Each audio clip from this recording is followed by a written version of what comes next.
ED और CBI की misuse के बारे में कुछ सवाल उठ रहे हैं। मैं हैरान हूं जी कि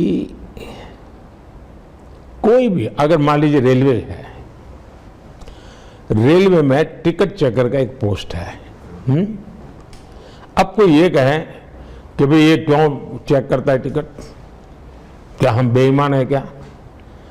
टिकट चेकर का दायित्व है कि टिकट चेक करना चाहिए उसने। वैसे आपने ईडी बनाया क्यों, सीबीआई बनाया क्यों? ये उनका दायित्व है। सरकार ने अपने राजनीतिक स्वार्थ के लिए उनको रोकना नहीं चाहिए, उनमें अड़ंगे नहीं डालने चाहिए, उनको स्वतंत्र रूप से काम करना देना चाहिए। जैसे एक टिकट चेकर को करने देते उसको भी करने देना चाहिए। दूसरी बात है, तो आखिर ईडी ने काम क्या किया है? ईडी ने करप्शन के खिलाफ मामले किए। अब हर प्रकार के होते हैं, सरकारी बाबुओं के होते हैं, ड्रग्स माफियाओं के होते हैं, कई प्रकार के होते हैं। इसमें सिर्फ 3% वो लोग हैं जिनका राजनीतिक जीवन है या राजनीति से जुड़े हुए लोग, 3%।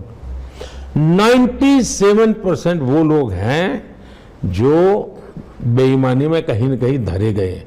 कई अफसर घर गए हैं, कई अफसर जेलों में पड़े हैं। इसकी कोई चर्चा ही नहीं करता है कि अगर देश में करप्शन के खिलाफ काम करने के लिए एक संस्था को जन्म दिया आपने, वो तो पुरानी सरकारों ने दिया है, हमने नहीं बनाई है। वे अगर काम न करे तो सवाल पूछना चाहिए, काम करे इसलिए सवाल पूछा जाए, ये लॉजिक बैठता नहीं। अच्छा, 3% सिर्फ है जिनको अभी तक ईडी पहुंची है, 97% दूसरा है। दूसरी बात है, भ्रष्टाचार से सिर्फ रुपया पैसा का न्याय होता है ऐसा नहीं। मान लीजिए एक ब्रिज है, भ्रष्टाचार के तहत ऐसे ही किसी को कॉन्ट्रैक्ट दे दी गया और ऐसे ही उसने ब्रिज बना दिया और कुछ साल में वो ब्रिज गिर गया। मुझे बताइए कितना भयंकर नुकसान होगा। उसी प्रकार से एक सामान्य नागरिक बड़ी मेहनत करके उसने अपनी एग्जाम पास की, लेकिन चूंकि भ्रष्टाचार नहीं कर पा रहा है, क्योंकि उसकी सिफारिश नहीं है, इसलिए उसको हक नहीं मिलता और किसी फालतू व्यक्ति को नौकरी मिल जाती है। यह असंतोष जो है वो देश में लंबे समय तक नहीं चलता है।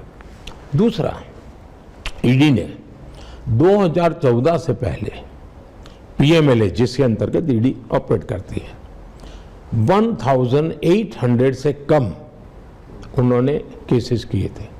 अब देखिए, जबकि उनको काम करना था, जबकि उस समय तो सरकार पर बहुत आरोप लग रहे थे भ्रष्टाचार के, 1800 किया।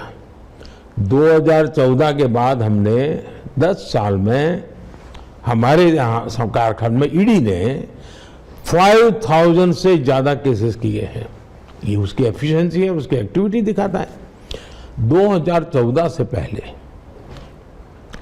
ओनली 84 सर्चेज कंडक्ट की गई थी, ओनली 84। इतना बड़ा डिपार्टमेंट सोया पड़ा था। 2014 के बाद 7000 सर्चेज हुई है। 84:7000।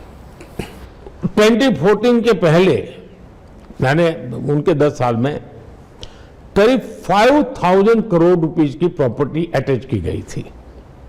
2014 के बाद 1.25 लाख करोड़ रुपए की प्रॉपर्टी अटैच की गई है। ये देश की संपत्ति है जी। अब मुझे बताइए, ईडी का ट्रैक रिकॉर्ड क्या बताता है? ईडी का ट्रैक रिकॉर्ड बताता है एफिशिएंसी, बड़े स्केल पर एक्टिविटी और स्वतंत्र रूप से। अगर हम देश में करप्शन हटाना चाहते हैं तो आपको जो संस्था जिस काम के लिए बनी है उसको आपने काम करने देना चाहिए। पॉलिटिशियनों ने ऐसी संस्थाओं को अंदर अपनी टांग नहीं अड़ानी चाहिए। और इसलिए भले मैं प्रधानमंत्री हूं, लेकिन मेरा कोई हक नहीं बनता है कि मैं ईडी के काम के अंदर रुकावट डालूं। আমাদের ভিডিও ভালো লাগলে লাইক এবং শেয়ার করুন, কমেন্ট সেকশনে গিয়ে জানান আপনাদের মতামত। আরো ভিডিও পেতে আমাদের চ্যানেল সাবস্ক্রাইব করুন এবং প্রতি মুহূর্তে খবরের আপডেট পেতে প্রেস করুন বেল আইকন।